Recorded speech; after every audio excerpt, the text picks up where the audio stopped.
की इलेक्शनच्या काळामध्ये फार घसा कोरडा होऊस तर तुम्ही म्हणत होता की आम्ही 2100 करू, आम्ही कर्जमाफी करू, आम्ही भावांतर योजना आणू, आम्ही युवांसाठी नोकऱ्या देऊ, आम्ही बेरोजगार युवांना तिथं स्टायपन देऊ, आम्ही हे करू, आम्ही ते करू. मग तुम्ही मुंबईच्या महानगरपालिकेच्या इलेक्शनसाठी थांबलाय का तुम्ही डायरेक्ट लोकसभेसाठी थांबलाय? हे लोकांना सांगावं.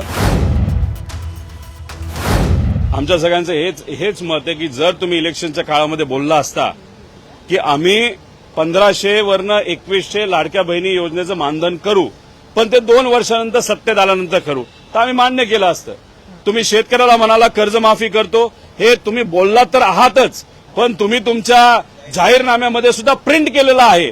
तिथं तुम्ही काय परवा तुम्ही थोड्या दिवसापूर्वी जर बघितलं असेल, पंतप्रधान साहेबांच्या एका व्हीसी मध्ये आपले राज्याचे आजचे मुख्यमंत्री तिथं सांगत असताना काय म्हणतात, आम्ही सुद्धा एक नमो योजना सुरू केली आहे शेतकऱ्याला दर महिन्याला तिथं मदत करण्यासाठी, त्याच्यामध्ये आम्ही 3000 रुपयाची वाढ करत आहोत.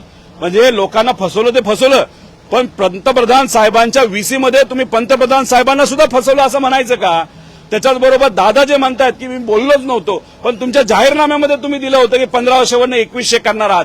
आमचं मत एवढंच आहे की इलेक्शनच्या काळामध्ये फार घसा कोरडा होऊस तर तुम्ही म्हणत होता की आम्ही 2100 करू, आम्ही कर्जमाफी करू, आम्ही भावांतर योजना आणू, आम्ही युवांसाठी नोकऱ्या देऊ, आम्ही बेरोजगार युवांना तिथं स्टायपन देऊ, आम्ही हे करू, आम्ही ते करू. पुण्यश्लोक अहिल्या देवी होळकरांची जयंती येते, आम्ही एवढा खर्च करू, आम्ही जे काही तिथं जात निहाय नाहीतर जे महामानव निहाय तिथं तुम्ही जे महामंडळ आम्ही सुरू केले मोठा निधी तिथं देऊ आणि समाज बांधवांना आम्ही मदत करू. पण दुर्दैव असं की आता त्या बाबतीत ते साधा शब्द सुद्धा काढत नाहीत. मग तुम्ही मुंबईच्या महानगरपालिकेच्या इलेक्शनसाठी थांबलाय का?